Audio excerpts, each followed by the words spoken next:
चले बेटा, है ना, प्रीवियस लेक्चर में जो हम लोगों ने बात करी थी फजांस रूल में 3 फैक्टर्स चार्ज, डीपीएस, साइज वगैरह के बारे में हम लोग डिस्कशन कर रहे हैं। क्वेश्चन हमने कुछ देखे थे, अब उसी के ऊपर और कुछ प्रॉब्लम्स देख रहे हैं, फिर उसके एप्लीकेशंस पे मूव करते हैं। देखिए, among LiCl, BeCl2, BCl3 and CCl4 the covalent bond character follows the order. ठीक है, तो आपको ये 4 कंपाउंड्स दे रखे हैं, आपको पता है कोवेलेंट बॉन्ड कैरेक्टर निकालने के लिए पोलराइजेशन निकालना पड़ेगा। पोलराइजेशन के लिए सबसे पहले क्या देखेंगे? चार्ज।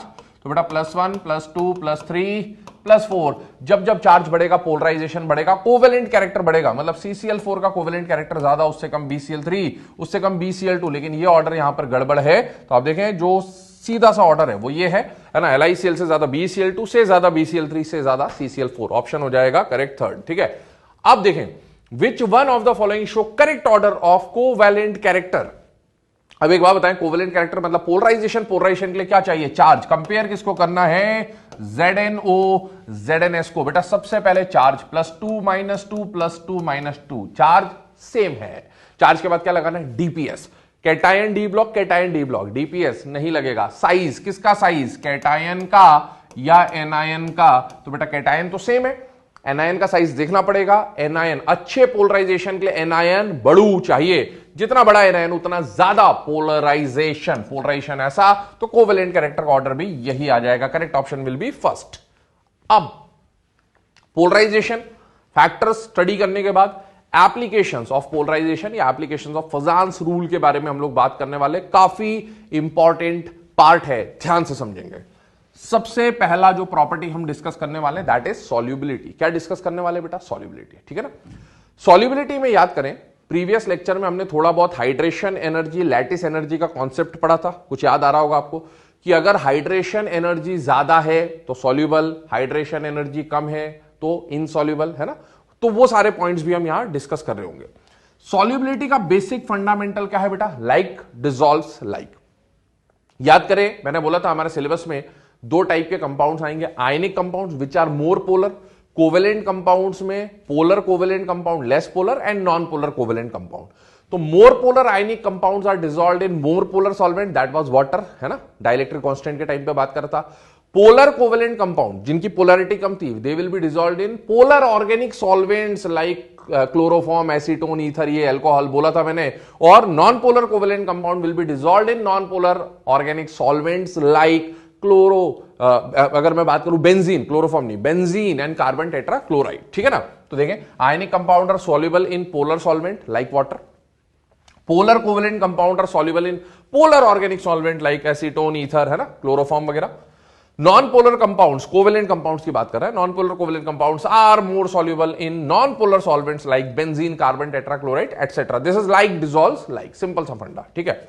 अब solubility of ionic compounds of S block mainly, है ना, अभी हम लोग बात कर रहे हैं एस पी डी तीनों की बात होगी। पहले एस ब्लॉक के लिए हम लोग कुछ डिस्कशन कर रहे हैं। पी और डी के जो कंपाउंड्स होते हैं उनको हम लोग इससे सॉल्व ना करके किससे सॉल्व करेंगे? पोलराइजेशन से, है ना, पोलराइजेशन से सॉल्व करेंगे। बट हम लोग ने जो लैटिस और हाइड्रेशन पढ़ रखा है पहले, उससे मेनली हम लोग एस ब्लॉक के लिए बात करेंगे, है ना। जनरली सुने, 2 तरह के क्वेश्चंस आपसे पूछे जाते हैं सॉल्युबिलिटी में। कैसे क्वेश्चन? जहां पर एक तो कॉमन आयन दिया होता है और जो दूसरे आयन है कॉमन आयन के अलावा वाले जो आयन है वो या सेम ग्रुप के होते हैं, सेम ग्रुप के। ठीक है ना। और एक ऐसा क्वेश्चन आएगा कि कॉमन आयन के अलावा वाले जो आयन है वो सेम ग्रुप के ना होकर डिफरेंट डिफरेंट ग्रुप्स के होंगे। तो जब कॉमन आयन के अलावा वाले आयन सेम ग्रुप के हो तो आप जनरली क्या यूज कर सकते हैं बेटा? लैटिस और हाइड्रेशन। या फिर दूसरा तरीका, एस ब्लॉक के जनरली अगर आपको कंपाउंड्स दिख रहे हैं तो आप उसको लैटिस और हाइड्रेशन से सॉल्व करेंगे। याद करें, solubility was directly proportional to hydration energy, क्योंकि हाइड्रेशन एनर्जी ज्यादा तो सॉल्युबल और लैटिस एनर्जी ज्यादा तो इनसॉल्युबल। तो solubility and lattice energy will be inversely proportional. अब एक पॉइंट देखें, आपको जनरली क्वेश्चंस में कोई ना कोई एक आयन क्या दिया जाएगा बेटा? कॉमन। ठीक है।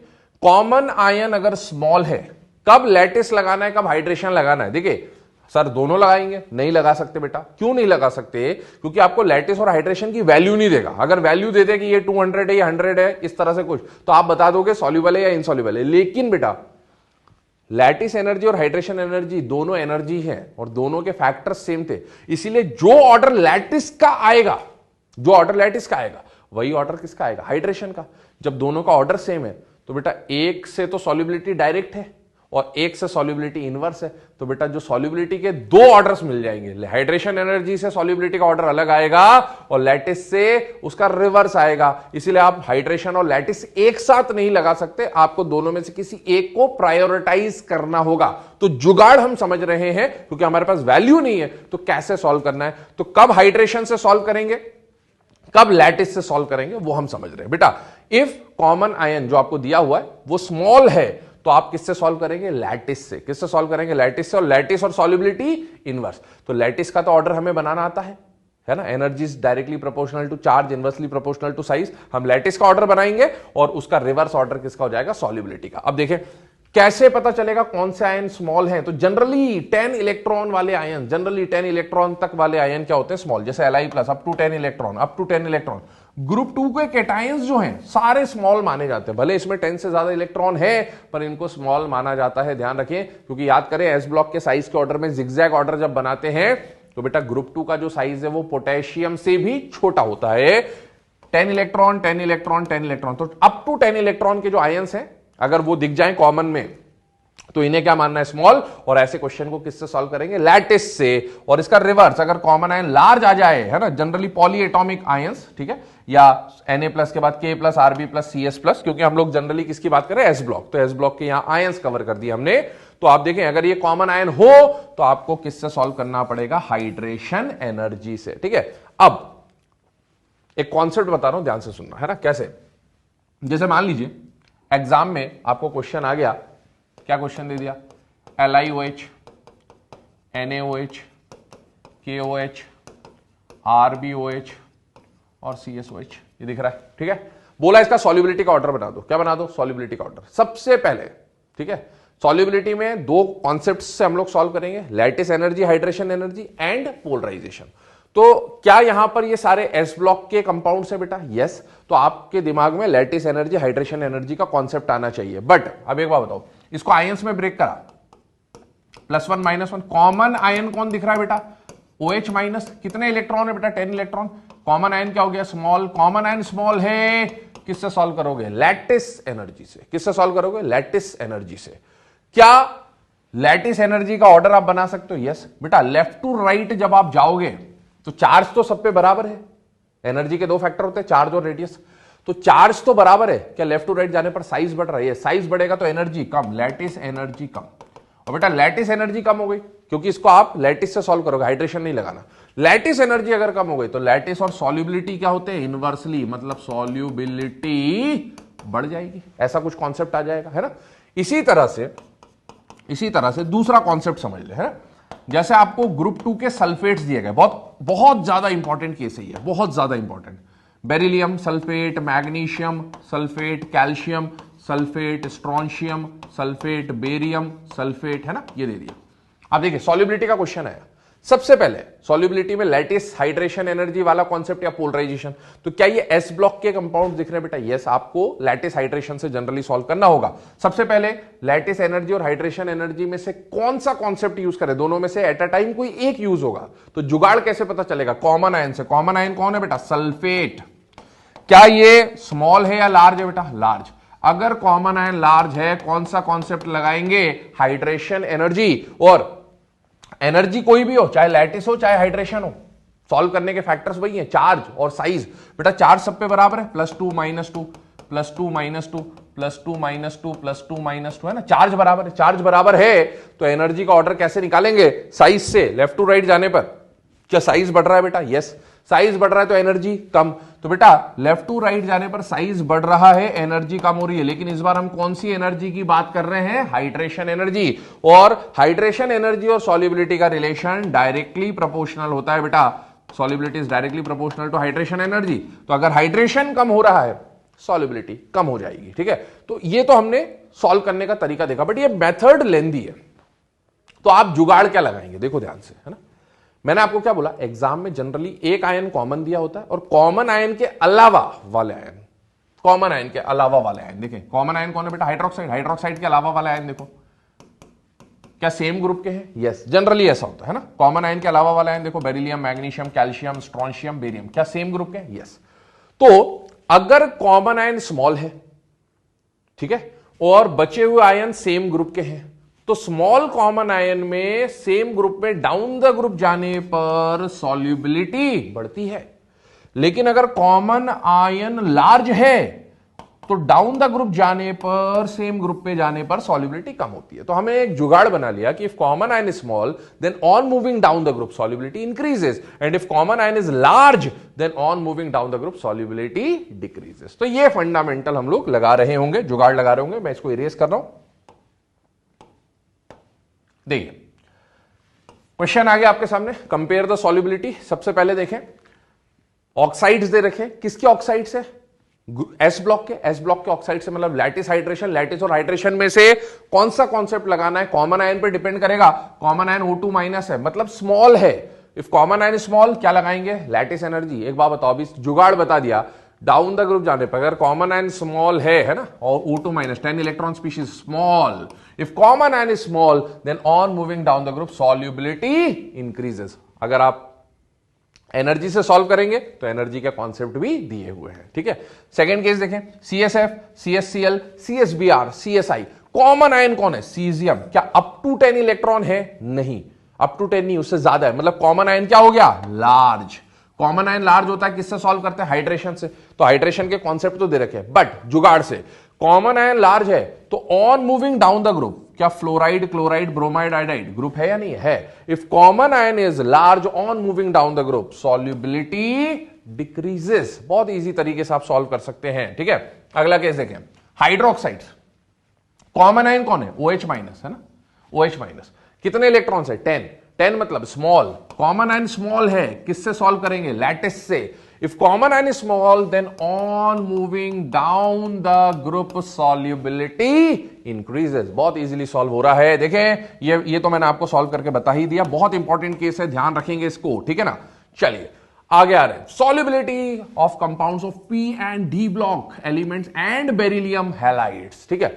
अभी तक हमने जो देखा वो लैटिस और हाइड्रेशन से सॉल्व किया, लेकिन पोलराइजेशन का कब काम आएगा? देखिए P and D ब्लॉक के जब कंपाउंड्स कंपेयर करने हो या सिर्फ बेरिलियम के हैलाइड्स दिए हो तो आप उसको पोलराइजेशन से सॉल्व करेंगे, है ना। हालांकि हमने वो जो पिछला केस देखे और ये जो केस देख रहे हैं सब कुछ डिपेंड करता है वैल्यू पे, लैटिस और हाइड्रेशन की, बट हमारे पास वैल्यू नहीं है तो हम जुगाड़ बना रहे हैं कि कब कैसे क्वेश्चन में ऑर्डर सही मिलेंगे, ठीक है। देखिए वाटर में सॉल्युबिलिटी ज्यादा कब होगी? वाटर कैसा सॉल्वेंट है? पोलर या नॉन पोलर? पोलर, ठीक है ना। Water is a polar solvent, और पोलर सॉल्वेंट ज्यादा है तो लाइक डिसॉल्व लाइक का कॉन्सेप्ट सोचें। वाटर में कौन डिसॉल्व होगा? Ionic compound. क्यों? क्योंकि आयनिक कंपाउंड्स का पोलैरिटी क्या होता है? ज्यादा। और आयनिक नेचर किसी कंपाउंड का ज्यादा कब होगा? जब उसका पोलराइजेशन कम होगा और कोवेलेंट कैरेक्टर कम होगा। तो जब हम पोलराइजेशन के बेसिस पे सॉल्व करेंगे तो वाटर में सॉल्युबिलिटी किसकी ज्यादा? जिसका आयनिक कैरेक्टर ज्यादा, और आयनिक कैरेक्टर ज्यादा होने के लिए कोवेलेंट कैरेक्टर कम, और कोवेलेंट कैरेक्टर कम होने के लिए पोलराइजेशन कम। तो अगर सिर्फ पोलराइजेशन से सॉल्व करना है तो सॉल्युबिलिटी इन वाटर उसकी ज्यादा होगी जिसके अंदर पोलराइजेशन कम होगा, अगर वाटर सॉल्वेंट दिया है तो ये कॉन्सेप्ट। लेकिन बेटा वाटर के अलावा हमारे पास ऑर्गेनिक सॉल्वेंट्स भी होते हैं, और ऑर्गेनिक सॉल्वेंट में जनरली कौन डिसॉल्व होगा? ऑर्गेनिक सॉल्वेंट जो होते हैं वो लेसर पोलर होते हैं ना, तो लेस पोलर में कौन डिसॉल्व होगा? जिसकी पोलैरिटी कम होगी। और पोलैरिटी कम किसकी होगी? जिसका कोवैलेंट कैरेक्टर ज्यादा होगा या जिसका पोलराइजेशन ज्यादा होगा। तो इससे भी हम लोग सॉल्व कर सकते हैं। चलिए ठीक है, तो ये कॉन्सेप्ट आ गया। कुछ ना दिया हो ऑर्गेनिक या वाटर तो आप यूनिवर्सल सॉल्वेंट क्या मान के चलेंगे? वाटर को, ठीक है। देखिए एग्जांपल देखिए, AgF, AgCl, AgBr, AgI, ठीक है ना। इस एग्जांपल को ध्यान से देखें तो बेटा यहां पर कॉमन आयन कौन दिख रहा है? सिल्वर। पर पहला कॉन्सेप्ट तो यह देखना है आपको कि लैटिस हाइड्रेशन से सॉल्व करना है या पोलराइजेशन से। तो बेटा लैटिस और हाइड्रेशन एनर्जी वाला जो इससे पहले हमने कॉन्सेप्ट देखा वो किसके लिए लगता था? एस ब्लॉक के लिए। बेटा यहां पर क्या ये डी ब्लॉक के कंपाउंड्स दिख रहे हैं आपको? यस। और डी ब्लॉक के कंपाउंड्स को किससे सॉल्व करेंगे? पोलराइजेशन से। एक बात बताइए, पोलराइजेशन का पहला फैक्टर क्या है? चार्ज। चार्ज तो बेटा सब पे बराबर है, +1 -1 सभी पे। चार्ज सेम होने के बाद DPS, cation D block, D block, D block, D block, DPS नहीं लगेगा। फिर साइज, कैटायन कॉमन है बट एनायन के ऊपर डिपेंड करेगा। अब एक बात बताओ, अच्छे पोलराइजेशन के लिए एनायन का साइज बड़ा है ना, तो सबसे ज्यादा पोलराइजेशन किसका होगा? AgI का, ठीक है। और अगर लेफ्ट टू राइट आने पर, सुने ध्यान से, लेफ्ट टू राइट आने पर पोलराइजेशन बढ़ रहा है, कोवेलेंट कैरेक्टर बढ़ेगा, आयनिक कैरेक्टर कम हो जाएगा, तो वाटर में सॉल्युबिलिटी भी कम हो जाएगी। इसका मतलब है सॉल्युबिलिटी का जो ऑर्डर है वाटर के लिए है ना, वो ये ऑर्डर आपको देखने को मिलेगा। इसी तरह से HgF2, HgCl2, HgBr2, HgI2, same pattern है पूरा, है ना। डी ब्लॉक के कंपाउंड से पोलराइजेशन से सॉल्व होगा। Fluoride, chloride, bromide, iodide, polarisation बढ़ेगा, कोवेलेंट कैरेक्टर बढ़ेगा, आयनिक कैरेक्टर कम हो जाएगा, सॉल्युबिलिटी इन वाटर क्या हो जाएगी बेटा, कम हो जाएगी। तीसरा केस देखें, थोड़ा सा है ना मर्ज कर दिया है दो टाइप के क्वेश्चंस को, Na2S, CuS, ZnS। ठीक है, आपको पहले देखना है क्या लगाना है, लैटिस हाइड्रेशन या पोलराइजेशन। बेटा एक तो S ब्लॉक है, पर बाकी क्या है, डी ब्लॉक। डी ब्लॉक का यूज आते ही, या आप देखें कॉपर जिंक, क्या ये लेफ्ट टू राइट वाले केस है बेटा, यस। तो लेफ्ट टू राइट वाले केस आ जाए जनरली तो आप पोलराइजेशन से सॉल्व कर दें, या डी दिखते ही पोलराइजेशन सॉल्व करें। पोलराइजेशन के लिए पहला फैक्टर चार्ज बेटा, +1 -2, +2 -2, +2 -2। जब जब चार्ज बढ़ेगा, जब चार्ज बढ़ेगा पोलराइजेशन बढ़ेगा, मतलब Na2S के कंपैरिजन में इन दोनों का पोलराइजेशन ज्यादा। ठीक है ना, ये मैं ऑर्डर जो बना रहा हूं अभी, ये किसका ऑर्डर है, पोलराइजेशन का। ठीक है, अब एक बात, चार्ज बढ़ गया, चार्ज के बाद क्या देखना है, डीपीएस। किसका डीपीएस देखेंगे, केवल इन दोनों का, है ना, क्योंकि चार्ज इन दोनों का सेम है। डीपीएस में दोनों डी ब्लॉक के हैं तो डीपीएस नहीं लगेगा। अब क्या देखेंगे, साइज। याद करिए पीरियोडिक टेबल, कॉपर और जिंक में लास्ट 3 में निकल, कॉपर, जिंक साइज बढ़ता था बेटा, जिंक का कैटायन का साइज बड़ा है, अगर कैटायन बढ़ा तो पोलराइजेशन कम, तो ZnS यहां और CuS यहां। जो ऑर्डर पोलराइजेशन का है, सॉल्युबिलिटी का ऑर्डर उसका ठीक उल्टा हो जाएगा, मतलब Na2S की सॉल्युबिलिटी ज्यादा, उससे कम ZnS, सबसे कम CuS, है ना। चलिए compare solubility in following sequence. ठीक है, पहला केस आपको दे रखा है, PbF2, PbCl2, PbBr2, PbI2। बेटा S ब्लॉक है या PD ब्लॉक है, बेटा P ब्लॉक है। P ब्लॉक में या D ब्लॉक में या बेरिलियम के हैलाइड्स में या लेफ्ट टू राइट जाने पर क्या लगाना है, पोलराइजेशन। बेटा पोलराइजेशन लगेगा, आप पोलराइजेशन लगा सकते हैं। साइज ऑफ एनायन बढ़ रहा है, पोलराइजेशन बढ़ेगा, कोवेलेंट कैरेक्टर बढ़ेगा, और कोवेलेंट कैरेक्टर बढ़ने का मतलब है सॉल्युबिलिटी इन वाटर कम होती जाएगी। नेक्स्ट देखें, SnCl2, SnCl4, D block, sorry P block है ना, P ब्लॉक के कंपाउंड्स हैं। Again polarisation left to right, charge बढ़ा है, चार्ज बढ़ा है, पोलराइजेशन बढ़ेगा, कोवेलेंट कैरेक्टर बढ़ेगा, सॉल्युबिलिटी इन वाटर कम हो जाएगी। अब सॉल्युबिलिटी के कई सारे केसेस हम लोगों ने पढ़ लिए बेटा, लेकिन है ना फैक्ट समझिए, अभी तक जो भी हम पढ़ रहे थे वो जुगाड़ है बेटा। ठीक है, सॉल्युबिलिटी जो है ये पर्टिकुलरली डेटा बेस्ड फंडामेंटल है या KSP है ना, सॉल्युबिलिटी प्रोडक्ट के ऊपर डिपेंड करता है, जो आप आयनिक इक्विलिब्रियम में पढ़ते हैं। तो इसमें बहुत सारे एक्सेप्शंस आते हैं, कुछ चीजें हमारे सिलेबस से रिलेटेड है जो हमको याद रखना पड़ेगा, है ना। उसके ऑर्डर जो बनने चाहिए थे, जो जुगाड़ हमने देखे उस पे फिट नहीं बैठते हैं, वो क्या क्या है, ध्यान से सुने। S ब्लॉक की बात कर रहा हूं, मेनली वही याद रखना है। ग्रुप 1 में 4 जगह एक्सेप्शंस आएंगे, 4 जगह, कहां कहां पर, ग्रुप 1 के क्लोराइड, ग्रुप 1 के सल्फेट, ग्रुप 1 के कार्बोनेट और ग्रुप 1 के बाइकार्बोनेट। इन चारों में एक्सेप्शन है। ग्रुप 1 का क्लोराइड दिख जाए तो आपको समझ जाना है सॉल्युबिलिटी में, ग्रुप 1 का सल्फेट दिख जाए चौकन्ना हो जाना है, ग्रुप 1 का कार्बोनेट, बाइकार्बोनेट मिल जाए बिल्कुल कॉशियसली सॉल्व करना है, क्योंकि वो एक्सेप्शनल केस है। और ग्रुप 2 में अगर आपको फ्लोराइड दिख जाए तो उसके ऑर्डर में कुछ एक्सेप्शन है। ठीक है ना, क्या एक्सेप्शन है, पहले ग्रुप 2 की बात कर रहे हैं बेटा। ग्रुप 2 के फ्लोराइड्स में ध्यान से सुनिएगा मेरी बात, है ना, क्या होना चाहिए था। यहां ऑर्डर आपके सामने आ रहा है, इसकी पोजीशन देखिए BeF2 की। एक्चुअल में ये जो BeF2 है, ये सॉल्व करते अगर हम तो यहां आना चाहिए था, कहां आना चाहिए था, यहां। लेकिन BeF2 का ऑर्डर आप देखो कहां मिला है बेटा, मैक्सिमम पे। तो यही एक एक्सेप्शन है, बाकी ऑर्डर तो सेम है। कैसे सॉल्व करेंगे, याद करें, क्या ये S ब्लॉक का केस है यानी यस, लैटिस हाइड्रेशन सॉल्व होगा। कॉमन आयन कौन है बेटा, फ्लोराइड, F-, फ्लोराइड आयन क्या होता है बेटा, स्मॉल, स्मॉल है तो किससे सॉल्व होगा, लैटिस से, है ना। और मैंने बोला था अगर कॉमन आयन स्मॉल है तो डाउन द ग्रुप सॉल्युबिलिटी बढ़ती है, तो मतलब बेरिलियम से बेरियम जाने पर सॉल्युबिलिटी बढ़नी चाहिए थी, यहां से यहां तक बढ़ रही है। लेकिन चेंज क्या आया कि BeF2 मिनिमम से उठकर मैक्सिमम पे आ गया, और उसका रीजन आपको दे रखा है, बट ये वैल्यू बेस्ड बात है। रीजन जो है दैट इज Be+2 का हाइड्रेशन एनर्जी बहुत ज्यादा होगा, जिसकी वजह से सॉल्युबिलिटी बढ़ जाती है। ठीक है, बट एक्सेप्शन है, याद रखें। सेकेंड, ग्रुप 1 के क्लोराइड्स और सल्फेट दोनों का ऑर्डर है ना सेम चलता है, और कार्बोनेट बाइकार्बोनेट सेम चलता है, तो कुल मिला के आपको 1 2 3 ऑर्डर याद रखने। क्लोराइड और सल्फेट 1 है, मैं क्लोराइड का ऑर्डर बता रहा हूं, सल्फेट सेम है। देखें, ग्रुप 1 के क्लोराइड पहले इमेजिन करें, ग्रुप 1 है, एस ब्लॉक है, मतलब लैटिस हाइड्रेशन से सॉल्व होगा। लैटिस हाइड्रेशन में से क्या लगाना है वो डिपेंड करेगा कॉमन आयन पे। कॉमन आयन कौन है बेटा? क्लोराइड। क्लोराइड स्मॉल है या लार्ज है? Large. Sulphate large, carbonate large, bicarbonate large. अगर कॉमन आयन लार्ज है ना सभी में, तो डाउन द ग्रुप सॉल्युबिलिटी कम होनी चाहिए। आप देखिए यहां से यहां डाउन द ग्रुप कम हुई, यहां तक तो ठीक है, परफेक्ट है, लेकिन उसके बाद सॉल्युबिलिटी क्या हो गई? बढ़ गई, है ना। यहां पर देखें कम हुई और फिर बढ़ गई, तो ये एक्सेप्शन आ गया। यहां तक तो ऑर्डर ठीक है, बाद में सॉल्युबिलिटी इंक्रीज हुई, दिस इज एक्सेप्शन। तो बेटा क्लोराइड और सल्फेट में जो ऑर्डर होगा, 2 कम होगा, 2 घटेगा 2 बढ़ेगा। क्या बोला मैंने? 2 घटेगा 2 बढ़ेगा। इसके अलावा आते हैं कार्बोनेट्स बाइकार्बोनेट्स पे। ठीक है, कार्बोनेट बाइकार्बोनेट में देखिए ग्रुप 1A के कार्बोनेट बाइकार्बोनेट कॉमन आयन बड़े हैं, डाउन द ग्रुप सॉल्युबिलिटी कम होनी चाहिए। इसमें रिवर्स देखा गया है, पूरा एक्सेप्शन शुरू से आखिरी तक।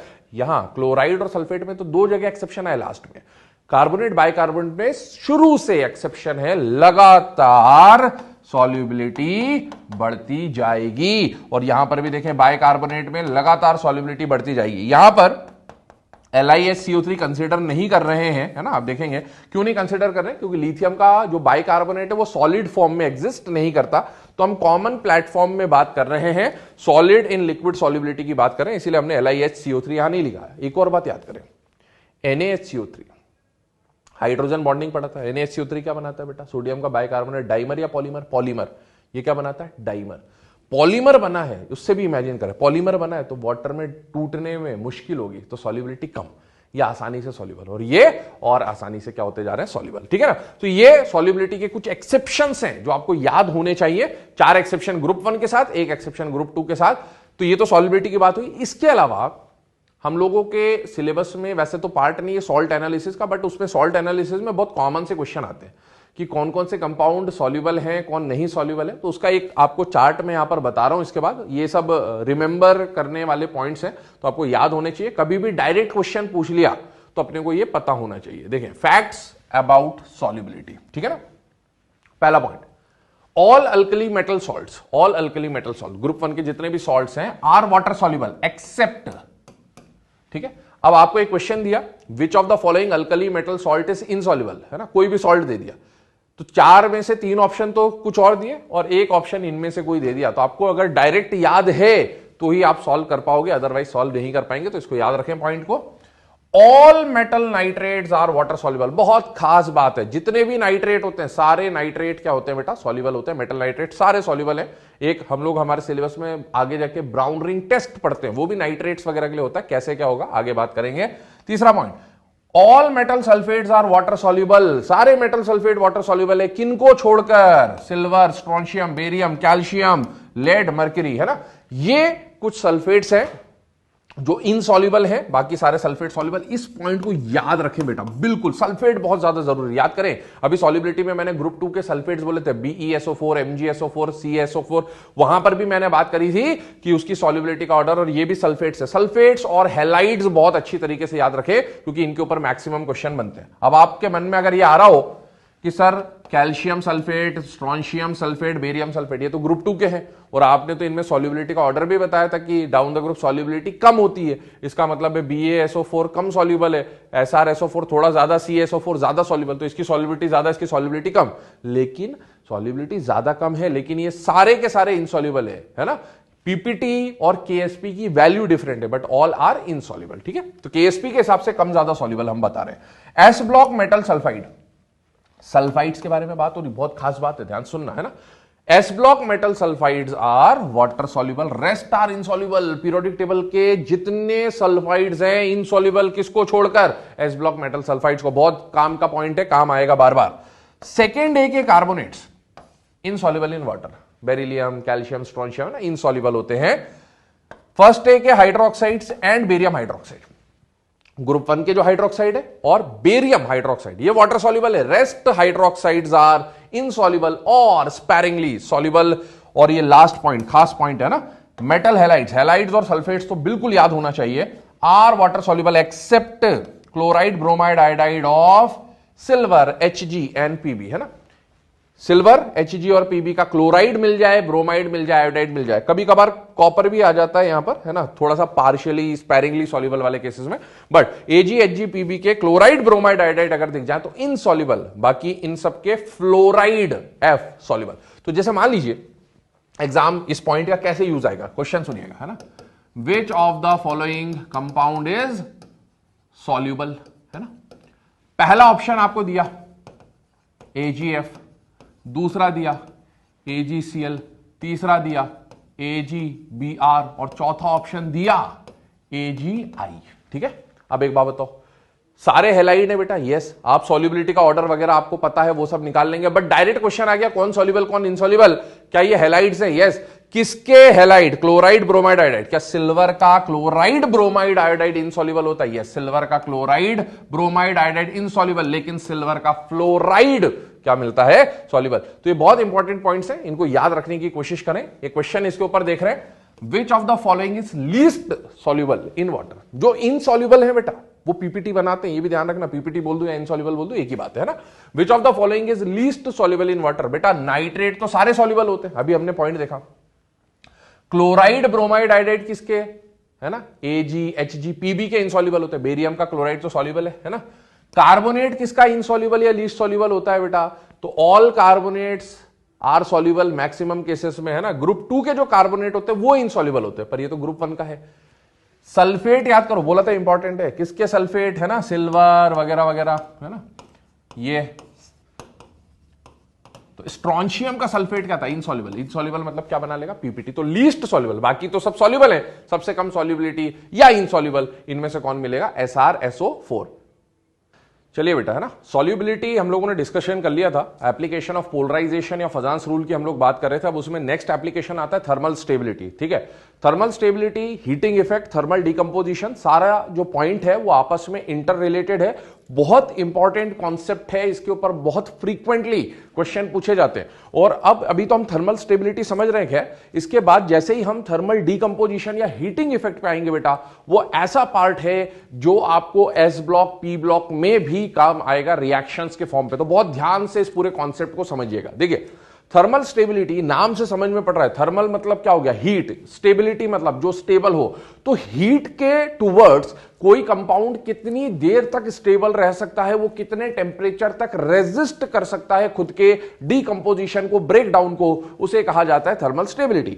अगर मैं दो कंपाउंड्स की बात करूं, एक कंपाउंड AB टाइप का है, एक कंपाउंड XY टाइप का है, AB कंपाउंड को मैं ज्यादा हीट दूंगा तब जाके ये डिकम्पोज होगा, और XY को मैं कम टेम्परेचर देता हूं तभी ये डिकम्पोज हो जाता है। इसका मतलब है टुवर्ड्स हीट ज्यादा स्टेबल कौन हो गया, AB। इसका मतलब है AB की स्टेबिलिटी, थर्मल स्टेबिलिटी क्या हो जाएगी, ज्यादा, और XY की थर्मल स्टेबिलिटी क्या हो जाएगी, कम। देखिए the temperature up to which a substance can retain its original composition, खुद के कंपोजिशन को चेंज ना करे, ऐसे टेम्परेचर तक स्टेबल रहने की प्रॉपर्टी को क्या बोलेंगे, थर्मल स्टेबिलिटी। देखिए एक कॉमन सा एग्जांपल ले रहे हैं, वाटर की बात करें, लिक्विड फॉर्म में है, ठीक है ना। अब वाटर का जो बॉइलिंग पॉइंट है, मतलब लिक्विड से गैसियस, ये कौन से टेम्परेचर पे जाता है, 100 डिग्री सेल्सियस, पर है तो अभी भी लिक्विड ही, मतलब H2O ही, सॉरी लिक्विड नहीं, H2O ही है, लिक्विड से वेपर में आ गया। लेकिन जब आपने H2O को 2200 डिग्री सेल्सियस पे हीट किया, तब जाके इसके बॉन्ड्स जो है वो ब्रेक हो जाएंगे और ये किस में चेंज हो जाएगा बेटा, H2 एंड O2 में। तो यहां पर जाके इसका क्या हो रहा है, थर्मल डिकंपोजिशन हो रहा है। इससे रिलेटेड कुछ क्वेश्चन हम लोगों को सॉल्व करने हैं। बेसिकली थर्मल स्टेबिलिटी पे आपको क्वेश्चन पूछा जाता है ऑर्डर का, कि किसकी थर्मल स्टेबिलिटी ज्यादा कम, उसका ऑर्डर बनाइए। देखिए कैसे सॉल्व करना है, कैसे अप्रोच करना है, उसके ऊपर बात कर रहे हैं। एक लैटिस का जो पार्ट होता है ना, थर्मल स्टेबिलिटी, आयनिक कंपाउंड या किसी भी कंपाउंड के मेल्टिंग पॉइंट, बॉइलिंग पॉइंट, डिकंपोजिशन में लैटिस का बहुत इंपॉर्टेंट रोल होता है। पर हम लोग लैटिस को, हर कंपाउंड के लैटिस को स्टडी नहीं कर सकते, तो हम लोग कुछ कॉन्सेप्ट या कुछ जुगाड़ के थ्रू सॉल्व कर रहे होंगे। तो क्या क्या कंडीशन है देखिए, smaller cation stable with smaller anion, आपको दिख रहा है कैटायन का साइज छोटा है, एनायन का साइज छोटा है, तो जो पैकिंग होगी वो बहुत अच्छी हो जाएगी, ठीक है। या फिर लार्ज कैटायन के साथ लार्ज एनायन आ जाए तो भी पैकिंग कैसी हो जाएगी, अच्छी हो जाएगी, मतलब यहां पर पैकिंग एफिशिएंसी बढ़ जाएगी और वॉइड्स का जो परसेंटेज है वो कम हो जाएगा। लेकिन स्मॉलर आयन और लार्जर आयन के साथ आ जाए तो आप देखेंगे यहां पर बहुत सारे खाली स्पेसेस अवेलेबल हो जाएंगे और उन खाली स्पेसेस अवेलेबल होने की वजह से वॉइड्स बढ़ने की वजह से जो पैकिंग है वो वीक हो जाएगी और पैकिंग वीक होने का मतलब स्टेबिलिटी क्या हो जाएगी बेटा, डिक्रीज हो जाएगी। सीधा सा कॉन्सेप्ट सुनिए ध्यान से, कॉन्सेप्ट बोल के ना बोल के मैं जुगाड़ बोल रहा हूं। इसको क्या जुगाड़ है थर्मल स्टेबिलिटी का? छोटा, सुना भी होगा आपने, छोटा छोटे के साथ स्टेबल, बड़ा बड़े के साथ स्टेबल। क्या बोला मैंने? छोटा छोटे के साथ स्टेबल और बड़ा बड़े के साथ स्टेबल। छोटा, सुनना ध्यान से, आपको जब स्टेबिलिटी का क्वेश्चन आएगा तो एक कॉमन आयन दिया रहता है जनरली आपको। कॉमन आयन को छोटा कब मानना है और बड़ा कब मानना है? तो बेटा जितने भी मोनो एटॉमिक आयंस होंगे, क्या बोला मैंने? जितने भी मोनो एटॉमिक आयंस होंगे उन्हें हम लोग क्या कंसिडर करेंगे? छोटा। और जितने भी पॉली एटॉमिक आयंस होंगे उन्हें हम लोग क्या कंसिडर करेंगे? बड़ा। ये जो पॉइंट मैंने बोला है, मोनो एटॉमिक को छोटा और पॉली एटॉमिक को बड़ा, ये जुगाड़ सिर्फ किसके लिए लगाना है? थर्मल स्टेबिलिटी के लिए। छोटा और बड़ा किसे मानना है ये बता दिया मैंने। देखिए, smaller stable with smaller, larger stable with larger and smaller unstable with larger. चलिए ट्राई करते हैं क्वेश्चंस को। ठीक है, यहां पर आपको जो फंडामेंटल्स हैं, कॉन्सेप्ट्स हैं, वो भी बताए गए हैं, बट मैंने जो जुगाड़ बोला है वो सीधे से याद रख लें। छोटा छोटे के साथ स्टेबल, बड़ा बड़े के साथ स्टेबल, उससे भी आप सॉल्व कर सकते हैं। देखिए, पहला थर्मल स्टेबिलिटी। किसकी थर्मल स्टेबिलिटी की बात कर रहा है? पॉली एटॉमिक एनायंस की। किसकी thermal stability? Poly atomic anions, है ना। कार्बोनेट, सल्फेट, बाइकार्बोनेट, ऐसा कोई भी पॉली एटॉमिक एनायन आ जाए तो बेटा पॉली एटॉमिक को छोटा मानना है या बड़ा? बड़ा। तो बड़ा कौन से कैटायन के साथ स्टेबल होगा? बड़े के साथ। आप सीधा सा एक कॉन्सेप्ट याद रख सकते हैं, जुगाड़ याद रख सकते हैं। सॉल्व करने का एक और तरीका जो कॉन्सेप्चुअल तरीका है, thermal stability for polyatomic anions is inversely proportional to the ionic potential. Ionic potential किसके लिए निकालोगे? कैटायन के लिए, है ना। तो polyatomic anion is stability of polyatomic anion is inversely proportional to ionic potential। ठीक है ना। क्यों हुआ ऐसा? आयनिक पोटेंशियल ज्यादा होगा अगर, आयनिक पोटेंशियल ज्यादा होगा अगर, आयनिक पोटेंशियल मतलब फाइ, है ना। तो अगर आयनिक पोटेंशियल ज्यादा है इसका मतलब है पोलराइजिंग पावर ज्यादा है, और पोलराइजिंग पावर ज्यादा होगा तो कंपाउंड में कौन सा कैरेक्टर डेवलप हो जाएगा? कोवेलेंट। और कोवेलेंट कंपाउंड और आयनिक कंपाउंड में से जनरली आयनिक कंपाउंड की स्टेबिलिटी ज्यादा। तो अगर पोलराइजेशन ज्यादा, आयनिक पोटेंशियल ज्यादा, पोलराइजेशन ज्यादा, पोलराइजेशन ज्यादा, तो कोवेलेंट कैरेक्टर ज्यादा, जिसकी वजह से स्टेबिलिटी क्या हो जाती है? कम हो जाती है। इसीलिए इनवर्सली प्रोपोर्शनल है। या फिर आप इस फॉर्मूले को फाइ को यहां रखो तो चार्ज अपॉन साइज, साइज ऊपर चला जाएगा। Thermal stability will be directly proportional to size, है ना। जितना बड़ा साइज होगा कैटायन का पॉली एटॉमिक एनायन के साथ उतना ज्यादा स्टेबल, बिकॉज बड़ा बड़े के साथ स्टेबल होगा। देखिए, low phi more thermally stable, high phi less thermally stable. ध्यान रखना ये जो कॉन्सेप्ट बताया है आयनिक पोटेंशियल का किसके लिए? पॉली एटॉमिक एनायंस के लिए, है ना। चलिए क्वेश्चन देखते हैं। Lithium carbonate, sodium carbonate, potassium, rubidium, caesium carbonate. बताइए कॉमन आयन कौन दिख रहा है? कार्बोनेट। कार्बोनेट मोनो एटॉमिक है या पॉली एटॉमिक है? पॉली एटॉमिक है। ध्यान से सुनिएगा, जुगाड़ से बता रहा हूं। कार्बोनेट क्या है? Poly atomic. पॉली एटॉमिक छोटा होगा या बड़ा होगा? तो बेटा पॉली एटॉमिक को क्या कंसिडर करेंगे? बड़ा। और बड़ा बड़े के साथ स्टेबल होगा। तो बताइए lithium, sodium, potassium, rubidium, caesium में सबसे बड़ा कौन है? सीजियम। तो बड़ा बड़े के साथ स्टेबल, इसकी स्टेबिलिटी सबसे ज्यादा और इसकी स्टेबिलिटी सबसे कम। तो ये आ जाएगा थर्मल स्टेबिलिटी का ऑर्डर। अब जो हमने अभी यहां पर कॉन्सेप्ट देखा था उससे देख लीजिए। देखिए, फाइ से देखना है, आयनिक पोटेंशियल से देखना है, तो साइज ऑफ कैटायन बढ़ रहा है, फाइ कम हो जाएगा। फाइ कम हो जाएगा तो फाइ कम मतलब स्टेबिलिटी क्या हो जाएगी? ज्यादा। ये भी आप सॉल्व कर सकते हैं, पर सिंपल सा है, बड़ा बड़े के साथ स्टेबल। चलिए, अब एक कॉन्सेप्ट हम लोग समझ रहे हैं जो इसके बाद काम में आएगा, दैट इज हीटिंग इफेक्ट या थर्मल डिकम्पोजिशन की, जो मैं बात कर रहा था ना। लिथियम कार्बोनेट लिया आपने, स्टेबिलिटी कम है, स्टेबिलिटी कम है तो जल्दी डिकम्पोज हो जाएगा। क्यों डिकम्पोज हो रहा है? देखें, ये जो लिथियम के दो आयंस है, कैटायंस है, ये कार्बोनेट के आयन के नेगेटिव चार्ज को अपनी तरफ, क्योंकि इसका पोलराइजिंग पावर ज्यादा है तो ये इलेक्ट्रॉन डेंसिटी ज्यादा खींचेगा। जब ये इलेक्ट्रॉन डेंसिटी यहां से O- से खींचेगा तो ये वाले जो कार्बोनेट के बॉन्ड्स है ना बेटा, ये वीक होते हैं। क्या हो जाते हैं? वीक हो जाते हैं। वीक होने की वजह से लिथियम का तो क्या बन जाएगा? ऑक्साइड। और ये वाला जो पार्ट है ना, कार्बन डाइऑक्साइड वाला या कार्बन ये वाला है ना, ये जो पार्ट है ये यहां से क्या हो जाएगा? हट जाएगा। तो आपको क्या मिल जाएगा? Carbon dioxide. ठीक है, तो मेटल का ऑक्साइड भी बन जाएगा और जो साथ में एक एलिमेंट दे रखा है जो कि कार्बन है यहां पर, उसका भी क्या बन जाएगा? ऑक्साइड। खैर, इसके ऊपर हम लोग आगे बात करेंगे। अगला केस देखिए, compare thermal stability in following sequences. ठीक है, ये सारे पॉली एटॉमिक एनायंस वाले केस हैं। तो आप देखिए कॉमन आयन कौन दिख रहा है बेटा? नाइट्रेट। ध्यान से देखें, नाइट्रेट। नाइट्रेट मोनो एटॉमिक है या पॉली एटॉमिक है? Poly atomic. पॉली एटॉमिक को क्या मानेंगे, छोटा या बड़ा? बड़ा। तो बड़ा किसके साथ स्टेबल होगा? बड़े के साथ, है ना। ये लार्ज आयन है, लार्ज मतलब लार्ज के साथ स्टेबल होगा। तो बताइए lithium, sodium, potassium, rubidium, caesium में सबसे बड़ा कौन है बेटा? सीजियम। तो बड़ा बड़े के साथ स्टेबल, और स्टेबिलिटी का ऑर्डर कुछ इस तरह से बन जाएगा। या फाइ से सॉल्व करें तो लेफ्ट टू राइट जाने पर फाइ कम हो रहा है, फाइ कम हो रहा है तो थर्मल स्टेबिलिटी बढ़ जाएगी। ठीक है। अगेन सल्फेट है यहां पर कॉमन आयन बेटा। सल्फेट अगेन मोनो एटॉमिक है या पॉली एटॉमिक है बेटा? Poly atomic. पॉली एटॉमिक को क्या मानना है, छोटा या बड़ा? तो बड़ा मानेंगे, और बड़ा बड़े के साथ स्टेबल होगा। तो beryllium, magnesium, calcium, strontium, barium में बेरियम सबसे बड़ा है, बड़ा बड़े के साथ स्टेबल। आगे देखें, Na2O2, K2O2, Rb2O2, CH2O2 दे रखा है आपको। अब ध्यान रखना, जब भी ऑक्सीजन दिख जाए, है ना, कैटायन के साथ ऑक्सीजन दिख जाए, तो ऑक्सीजन में थोड़ा सा कॉशियस रहिएगा, क्योंकि ऑक्सीजन में आयंस अलग अलग टाइप के बनते हैं ना। एक तो नॉर्मल ऑक्साइड आयन है, एक सुपर ऑक्साइड आयन है, और एक पर ऑक्साइड आयन है। तो सुपर ऑक्साइड और पर ऑक्साइड आयन जो होंगे ये पॉली एटॉमिक है। कैसे बेटा? Poly atomic. और पॉली एटॉमिक है तो इनको क्या मानेंगे, लार्ज। और ऑक्साइड आयन क्या है बेटा? Mono atomic. मोनो एटॉमिक है तो इसको क्या मानेंगे, स्मॉल। तो आपको कंपाउंड देखकर इतना पहचानना आना चाहिए कि ये जो ऑक्साइड दे रखा है ये कौन सा ऑक्साइड है, नॉर्मल ऑक्साइड है, सुपर ऑक्साइड है, या पर ऑक्साइड है। यहां पर फिलहाल में मैं बात करूं तो ये सारे के सारे क्या है बेटा? पर ऑक्साइड। और पर ऑक्साइड क्या है, स्मॉल या लार्ज? लार्ज, क्योंकि ये पॉली एटॉमिक होता है और बड़ा बड़े के साथ स्टेबल होगा, तो बेटा यहां पर स्टेबिलिटी बढ़ती जाएगी। ये ऑर्डर आ जाते हैं थर्मल स्टेबिलिटी के। अब देखिए thermal stability of mono atomic anions, ठीक है ना। मोनो एटॉमिक आयन को हम थर्मल स्टेबिलिटी में बड़ा मानेंगे या छोटा मानेंगे? छोटा, है ना। मोनो एटॉमिक आयंस को हम लोग क्या मानेंगे, स्मॉल, है ना।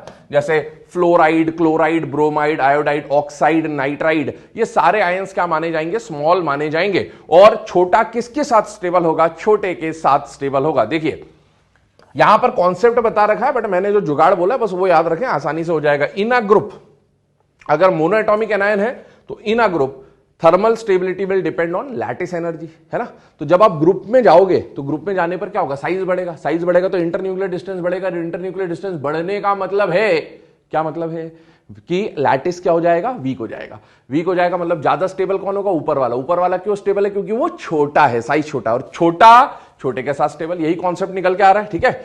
इन a period left to right जा रहे हैं तो directly proportional to delta E N. एक बात बताओ, पीरियड में लेफ्ट टू राइट जाने पर ई एन की वैल्यू बढ़ती है, या फिर मैं ऐसा बोल दूं पीरियड में लेफ्ट टू राइट जाने पर साइज कम होता है, और इसीलिए ई एन की वैल्यू बढ़ रही है या साइज छोटा हो रहा है, इसीलिए वजह से थर्मल स्टेबिलिटी क्या हो जाएगी, बढ़ जाएगी। तो सीधा सा जुगाड़ है, छोटा छोटे के साथ स्टेबल होगा। आप इनमें से कोई और कॉन्सेप्ट भी लगा सकते हैं, बट जो जुगाड़ बताया है उससे सॉल्व कर लें, इजी पड़ेगा। देखें इन सब में देखिए कॉमन आयन कौन दिख रहा है बेटा, एफ। एफ का मतलब क्या हो गया, फ्लोराइड, है ना। Lithium fluoride, sodium fluoride, potassium fluoride. Fluoride ion जो है ये मोनो एटॉमिक है या पॉली एटॉमिक है बेटा, मोनो एटॉमिक। और मोनो एटॉमिक को क्या मानना है, स्मॉल मानना है। और स्मॉल मतलब छोटा। छोटा किसके साथ स्टेबल होगा, छोटे के साथ स्टेबल होगा। तो छोटा छोटे के साथ स्टेबल मतलब lithium, sodium, potassium, rubidium, caesium. सबसे छोटा कौन है, लिथियम। तो लिथियम वाले कंपाउंड की स्टेबिलिटी ज्यादा, और यहां पर स्टेबिलिटी क्या होती जा रही है, कम, ठीक है ना। सिमिलरली हाइड्राइड है ना। एच कभी भी दिख जाए common, H H H H, है ना, या एच एफ दिख जाए, ठीक है, H2O दिख जाए, NH3 दिख जाए, वहां पर भी कॉमन कौन है, एच। एच जब भी कॉमन दिखे तो एच या तो पॉजिटिव फॉर्म में मिलेगा या नेगेटिव फॉर्म में मिलेगा। ये दो आयन बनते हैं एच के, ठीक है ना। और एच के दोनों आयन कैसे हैं बेटा, मोनो एटॉमिक। तो एच तो जब भी कॉमन दिखे उसको छोटा आयन कंसिडर कर लें, क्योंकि उसके दो ही टाइप के आयन बनेंगे। आप देखिए यहां पर एच के ऊपर कौन सा चार्ज आ रहा है बेटा, -1, है ना, हाइड्राइड्स के फॉर्म में है। अब H माइनस क्या है बेटा, पॉली एटॉमिक है या मोनो एटॉमिक है, मोनो एटॉमिक। मोनो एटॉमिक को क्या मानेंगे, बड़ा या छोटा, छोटा। छोटा छोटे के साथ स्टेबल होगा। सबसे छोटा कौन है, LiH। तो ये इसके थर्मल स्टेबिलिटी का ऑर्डर हो जाएगा। अगला केस देखें, sodium chloride, magnesium chloride, aluminium chloride, silicon chloride. बेटा सभी में कॉमन आयन कौन है, क्लोराइड। ध्यान रखना ये 3 या 4 से मतलब नहीं है, आयन से मतलब है। Cl माइनस, Cl ऐसा नहीं होता कि Cl4 पे 4 माइनस, ऐसा आयन नहीं बनता है ना। Cl का आयन क्या बनता है, Cl-1। ये क्या है बेटा, मोनो एटॉमिक। मोनो एटॉमिक मतलब बड़ा या छोटा, छोटा। और छोटा छोटे के साथ स्टेबल होगा, छोटा छोटे के साथ स्टेबल होगा। बताइए सबसे छोटा इनमें से कौन होगा, बताइए कौन होगा सबसे छोटा। सोडियम, मैग्नीशियम, एल्यूमिनियम, सिलिकॉन में छोटा कौन, सिलिकॉन। सबसे छोटा सिलिकॉन, पक्का। क्यों, क्योंकि लेफ्ट टू राइट जाने पर साइज क्या होता जाता है बेटा, डिक्रीज होता जाता है। और छोटा छोटे के साथ स्टेबल होगा तो ऑर्डर ये आ जाना चाहिए, ठीक है ना, छोटे छोटे के साथ स्टेबल ऑर्डर ही आना चाहिए। लेकिन एक बात ध्यान रखें कि यहां पर NaCl, MgCl2, AlCl3 और SiCl4 आ रहा है। इसका मतलब है NaCl का नेचर आप जानते हो कैसा होता है बेटा, आयनिक, ठीक है। और MgCl2, AlCl3, SiCl4 कैसे कैटेगरी में आते हैं बेटा, कोवेलेंट कैरेक्टर की कैटेगरी में आते हैं। और अभी मैंने आपको एक पॉइंट यहां पर जो कॉन्सेप्ट था, ये तो जुगाड़ था, छोटे छोटे के साथ स्टेबल मैक्सिमम जगह लग जाएगा, बट यहां पर ये वर्क नहीं कर पाएगा। क्यों नहीं कर पाएगा? क्योंकि इसका ऑर्डर जो हो जाएगा वो एक्चुअल ऑर्डर क्या हो जाएगा बेटा, रिवर्स ऑर्डर हो जाएगा। क्यों रिवर्स ऑर्डर हो जाएगा? क्योंकि इसका आयनिक नेचर और बाकी सबका क्या है बेटा, कोवेलेंट नेचर। या फिर आप ध्यान से जो कॉन्सेप्ट था उसके हिसाब से अगर चलेंगे तो बेटा लेफ्ट टू राइट जब आप जा रहे हो तो किससे सॉल्व करना था, डेल्टा EN से, है ना। और क्लोरीन और Na का जो डेल्टा EN आएगा वो सबसे ज्यादा आएगा और SiCl का जो डेल्टा EN आएगा वो कम आएगा। तो जिसका डेल्टा EN ज्यादा उसकी थर्मल स्टेबिलिटी ज्यादा। तो ध्यान रखें ये थर्ड वाला केस हमारी जुगाड़ जो है छोटा छोटे के साथ स्टेबल, उससे सॉल्व नहीं हो पाएगा क्योंकि इसमें आयनिक कैरेक्टर और कोवेलेंट कैरेक्टर की बात आ रही है। तो ये हमारे थर्मल स्टेबिलिटी के जो कॉन्सेप्ट्स हैं उसके ऊपर हम लोगों ने डिस्कशन किया किस तरह से सॉल्व होगा। अब देखें इसके बाद अगला जो कॉन्सेप्ट या अगला जो टॉपिक हम लोग डिस्कस करने वाले हैं वो टॉपिक कौन सा है बेटा, हीटिंग इफेक्ट या थर्मल डिकम्पोजिशन। कौन सा टॉपिक है बेटा, हीटिंग इफेक्ट या थर्मल डिकम्पोजिशन। और ये जो टॉपिक है इसके अंदर हमें क्या पढ़ना है, हीट देने पर कोई कंपाउंड अगर डिकम्पोज हो रहा है, एक टाइम आएगा जब कोई कंपाउंड हीट देते देते डिकम्पोज होगा, तो डिकम्पोज होके वो किन सब्स्टिट्यूएंट्स में ब्रेक होगा। देखिए क्लास 10th में जब आप फर्स्ट चैप्टर पढ़ते हैं साइंस का, है ना, मैं CBSE के हिसाब से बात कर रहा हूं, तो वहां पर आप केमिकल रिएक्शंस एंड इक्वेशंस पढ़ते हैं और उसमें एक पार्ट आता है टाइप्स ऑफ रिएक्शन, जिसमें आप combination reaction, decomposition reaction, displacement, double displacement और रेडॉक्स रिएक्शन, ये 5 टाइप की रिएक्शंस आपको बताई जाती है, ठीक है। उसमें से जो सेकेंड टाइप का रिएक्शन होता है दैट इज डीकंपोजिशन रिएक्शन। कौन सा होता है, डीकंपोजिशन। और डीकंपोजिशन कराने के भी कई तरीके होते हैं, आपको अगर याद हो तो एक होता है इलेक्ट्रो डीकंपोजिशन जिसको हम इलेक्ट्रोलाइसिस बोलते हैं, ठीक है ना, जैसे वाटर H2 और O2 में ब्रेक करते हैं in the presence of electricity. एक होता है फोटो डिकम्पोजिशन जो आपने क्लास 10th में ही पढ़ा होता है, AGBR फोटोग्राफी वगैरह में यूज होता है अगर आपको याद हो तो। और एक आता है थर्मल डिकम्पोजिशन जहां पर हम हीट देकर किसी कंपाउंड को डिकम्पोज करते हैं। और डिकम्पोज करने का मतलब क्या है कि वन कंपाउंड या one substance on heating gets broken down into 2 or more than 2 simpler substances. जब आप किसी एक कंपाउंड को हीट देते हैं और वो 2 या 2 से ज्यादा सिंपलर सब्सटेंसेस में ब्रेक हो रहा है तो बेटा ऐसे डिकम्पोजिशन को हम लोग क्या बोलेंगे, थर्मल डिकम्पोजिशन। अब इस पूरे थर्मल डिकम्पोजिशन पार्ट को बहुत ध्यान से समझना क्योंकि ये आपके एस ब्लॉक पी ब्लॉक में आने वाला पार्ट है। क्या पॉइंट है बेटा, ध्यान से सुने। जो आपका कंपाउंड होगा वो क्या क्या हम लोग यूज करेंगे। देखिए कंपाउंड हो सकता है कार्बोनेट, ठीक है ना, मेटल का कार्बोनेट लेंगे हम लोग, मेटल का बाइकार्बोनेट लेंगे हम लोग, सुनते जाइएगा ध्यान से, मेटल का हाइड्रोक्साइड लेंगे हम लोग, ठीक है। चार्ज कुछ भी हो सकता है मेटल पे, मैं अभी सिर्फ आयंस यहां शो कर रहा हूं। मेटल का सल्फेट लेंगे हम लोग, ठीक है। मेटल का नाइट्रेट लेंगे हम लोग, ठीक है। मेटल का क्लोराइड्स लेंगे हम लोग, ठीक है। तो ये कुछ एक जनरल कंपाउंड्स है जिनके थर्मल डिकम्पोजिशन हम पढ़ेंगे। मेटल कार्बोनेट को हीट करने पर क्या होगा, बाइकार्बोनेट को हाइड्रोक्साइड, सल्फेट, नाइट्रेट, क्लोराइड्स, इन सबको हीट करने पर क्या होता है ये हमें देखना है। सुनना मेरी बात ध्यान से, ठीक है। इसके अलावा एक हम लोग अमोनियम सॉल्ट्स लेंगे। क्या लेंगे बेटा, अमोनियम सॉल्ट्स। तो ये अमोनियम सॉल्ट वाला जो कंडीशन है ये सबसे अलग है क्योंकि इसमें मेटल सॉल्ट नहीं है, बाकी सारे आप देखो तो मेटल के सॉल्ट्स हैं और ये अमोनियम सॉल्ट है। तो इसको अभी आप भूल जाइए थोड़ी देर के लिए, ठीक है। अब बाकी जितने भी सॉल्ट्स हैं मेरी बात ध्यान से सुनना, इन कंपाउंड्स को हीट करने पर क्या मिलेगा आपको, ठीक है। मेटल क्लोराइड को भूल जाएं क्योंकि इस क्लोराइड वाले पार्ट में आपको कहीं पर ऑक्सीजन नहीं दिख रहा, एनायन में ऑक्सीजन नहीं है। बट जो बाकी सारे हैं कार्बोनेट, बाइकार्बोनेट वगैरह वगैरह, ये सारे यहां तक नाइट्रेट तक, ये सारे क्या है बेटा, ऑक्सो एनायंस है। क्या है, ऑक्सो एनायन, क्योंकि इनमें ऑक्सीजन दिख रहा है आपको, ठीक है। अब मेरी बात सुने, जब आप इन कंपाउंड्स को हीट करेंगे, मैं एक जनरल फंडामेंटल आपको बता रहा हूं, जुगाड़ बता रहा हूं जिससे प्रोडक्ट्स याद रखने में आसानी रहेगी, ठीक है। जब आप मेटल के कार्बोनेट को हीट करोगे तो बेटा एक बात देखें यहां पर एक एलिमेंट होगा मेटल, ठीक है। और क्योंकि ऑक्सो एनायंस या ऑक्सीजन कंटेनिंग एनायंस की मैं बात कर रहा हूं तो यहां पर साथ में क्या दिख रहा है, ऑक्सीजन। मेटल और ऑक्सीजन की वजह से यहां पर आपको क्या मिलेगा, मेटल का ऑक्साइड। क्या मिलेगा, मेटल का ऑक्साइड। ध्यान से सुनते जाना, ठीक है। इस बाइकार्बोनेट को अभी भूल जाए थोड़ी देर के लिए। मेटल है, ऑक्सीजन है, क्या मिल जाएगा, मेटल का ऑक्साइड, ठीक है ना, मेटल है, ऑक्सीजन है, क्या मिल जाएगा, मेटल का ऑक्साइड, ठीक है। अगेन देखें, मेटल है, ऑक्सीजन है, क्या मिल जाएगा, मेटल का ऑक्साइड। आगे बात समझ में यहां पर, ठीक है, ये ऑक्साइड मिल गए। अब देखो, मेटल और ऑक्सीजन के अलावा तीसरा एलिमेंट कौन है बेटा, कार्बन, ठीक है। मेटल और ऑक्सीजन के अलावा तीसरा एलिमेंट कौन है बेटा, हाइड्रोजन। मेटल और ऑक्सीजन के अलावा तीसरा एलिमेंट कौन है बेटा, सल्फर। मेटल और ऑक्सीजन के अलावा तीसरा एलिमेंट कौन है, नाइट्रोजन। तो मेटल और ऑक्सीजन के अलावा जो तीसरा एलिमेंट है उसका भी ऑक्साइड मिलेगा। तो यहां पर कार्बन का ऑक्साइड क्या मिल जाएगा बेटा, CO2, कार्बन डाइऑक्साइड मिलेगा, मोनोऑक्साइड नहीं मिलेगा, ठीक है ना। यहां पर देखें थर्ड वाले केस में मेटल और ऑक्सीजन के अलावा तीसरा एलिमेंट कौन है बेटा, हाइड्रोजन। तो हाइड्रोजन का ऑक्साइड मतलब क्या मिल जाएगा, वाटर, ठीक है। मेटल और ऑक्सीजन के अलावा तीसरा एलिमेंट कौन है बेटा, सल्फर। तो सल्फर का ऑक्साइड क्या मिल जाएगा बेटा, SO3, ठीक है ना, सल्फर ट्राइऑक्साइड। और मेटल और ऑक्सीजन के अलावा तीसरा एलिमेंट कौन है बेटा, नाइट्रोजन। तो नाइट्रोजन का जो ऑक्साइड आपको मिलेगा वो कौन सा ऑक्साइड मिल जाएगा, NO2, ठीक है। अब देखो यहां कितने ऑक्सीजन थे, 3, कितने ऑक्सीजन वाला मिला, 2। वाटर तो ठीक है, इसमें कोई प्रॉब्लम नहीं होना चाहिए। सल्फर के साथ सल्फेट में कितने ऑक्सीजन है बेटा, 4, तो 3 ऑक्सीजन। नाइट्रेट में कितने ऑक्सीजन है, 3, कितने ऑक्सीजन मिले, 2। मतलब जितने ऑक्सीजन यहां आयंस में दिख रहे हैं उससे एक कम ऑक्सीजन वाला आपको क्या मिल जाएगा, ऑक्साइड मिल जाएगा। खैर, आप ऑक्सीडेशन स्टेट से भी सॉल्व कर सकते हैं, ठीक है।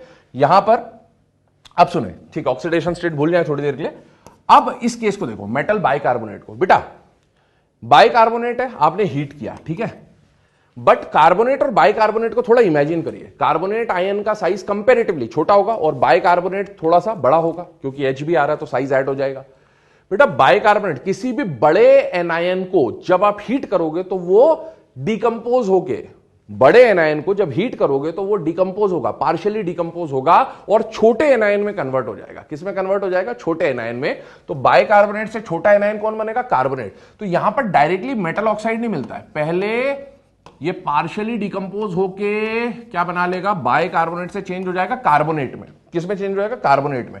फिर कार्बोनेट को आप फर्दर और हीट कर दोगे तो फिर क्या बन जाएगा, ऑक्साइड, ठीक है। लेकिन बाइकार्बोनेट को फर्स्ट स्टेप में जब आप हीट करोगे तो बाइकार्बोनेट किस में कन्वर्ट हो जाएगा, कार्बोनेट में। और साथ ही साथ देखो, मेटल मिल गया, कार्बोनेट मिल गया। बेटा मेटल और ऑक्सीजन जो बाकी सब में किया था, मेटल और ऑक्सीजन के अलावा कौन कौन सा एलिमेंट दिख रहा है, हाइड्रोजन और कार्बन। तो बेटा इनके ऑक्साइड मिलेंगे, हाइड्रोजन का ऑक्साइड और कार्बन का डाइऑक्साइड मिलेगा।